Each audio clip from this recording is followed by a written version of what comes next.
and gentlemen. Media Inside. La chronique hebdo, média et digital de Croner Radio. Terence Derieux. Avec l'annonce de la fermeture dans les prochaines semaines de la chaîne thématique Game One consacrée aux jeux vidéo, c'est un nouveau coup de froid qui s'abat en France sur le secteur de la télévision, avec son ambiance déjà très crépusculaire de fin d'époque. Un faire-part de décès programmé qui vient clôturer une année 2025 plutôt maudite pour le tube cathodique qui aura vu aussi disparaître en février dernier les deux chaînes de télévision gratuites C8 et Énergie 12.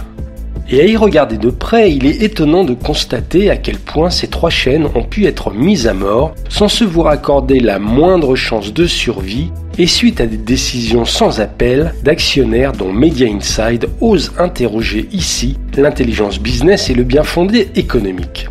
Concernant d'abord Énergie 12 et C8, le retrait de leur fréquence hertzienne par l'Arcom ne les privait aucunement de pouvoir continuer à exister économiquement en gardant leur distribution via les opérateurs télécoms, Free, SFR, Bouygues Télécom, Orange et Canal. Et en la complétant avec celle en OTT, over the top, donc par internet, sur tous les écrans de télévision connectés. C'est pourquoi même avec la TNT en moins, Énergie 12 et C8 pouvaient tout de même prétendre à garder respectivement 70% de leur distribution auprès d'environ 23 millions de foyers, soit environ 60% de leur audience nationale et donc globalement la moitié de leur chiffre d'affaires publicitaire, soit entre 30 et 40 millions d'euros annuels. Des revenus auxquels se serait ajoutée la rémunération même minimale à négocier avec les opérateurs, ceux-ci préférant toujours payer pour garder des chaînes sans déstabiliser leurs abonnés, plutôt que de risquer du désabonnement en annonçant des fermetures. Du côté des coûts, une fois éliminées les charges de diffusion, multiplex, satellite, de surcroît en HD, une fois passés à la paille de fer les coûts de grille et les charges de production, une fois augmentés les taux de rediffusion des séries, à la Big Bang Theory, Young Sheldon ou 10%, et les directs remplacés par de la télé-réalité au kilomètre, C8 et Énergie 12 auraient pu afficher un profil slim du type chaîne thématique CapSat, comme on dit, compatible avec les 30 à 40 millions d'euros de revenus annuels évoqués juste avant. Et donc une profitabilité certes pas forcément glorieuse, mais suffisante et récurrente, conforme à la résilience économique constatée du secteur de la télévision.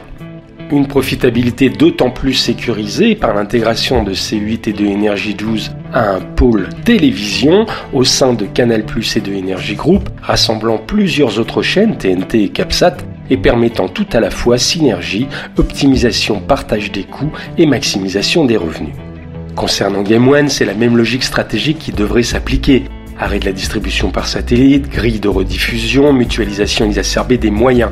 Et même si des renégociations de contrats de distribution ou une audience en baisse ont pu neutraliser la profitabilité structurelle existante de la chaîne.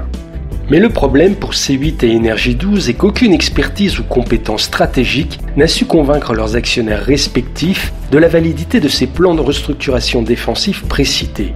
Pas plus qu'aucun expert du secteur n'a su présenter de telles stratégies de, pourrait-on dire, downsizing CapSat à des fonds d'investissement qui n'auraient pas manqué d'être intéressés pour entrer à moindre coût dans un secteur où ils sont traditionnellement absents.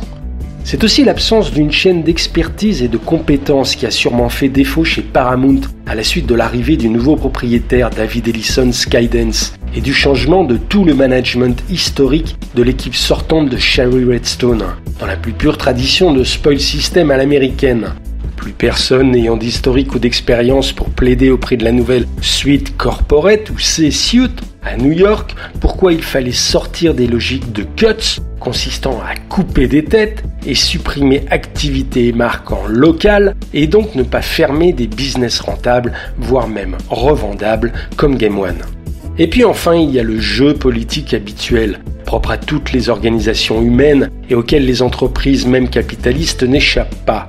En défaveur de C8 et accélérateur de sa mise à mort, l'opportunité pour le top management de Canal+, de mettre fin au bruit médiatique contre-productif d'un Hanouna hors de contrôle et de n'avoir plus qu'à subir de la part de Bolloré le seul sparadrap CNews. Et contre Game One, il y a la couardise politique de ne pas désappointer d'entrée de jeu le nouvel actionnaire en s'opposant à lui sur la stratégie, quitte donc à appliquer toutes les instructions top-down, fussent-elles bonnes ou mauvaises, transmises directement de New York, toujours par cette fameuse C-Suite. Bref, et au final, C8, Energy 12 et Game One, c'est le même feuilleton, la même histoire. Celle de managers et d'actionnaires dont les biens fondés de décisions économiques reposent autant sur une compréhension ignare et simpliste de leur métier que sur une compromission politique nécessaire à la survie de leur job ou de leur position acquise d'organigramme. Media Inside. Terence Derieux, tous les mercredis à 7h45 et 19h45 et à tout moment en podcast. Cronerradio.fr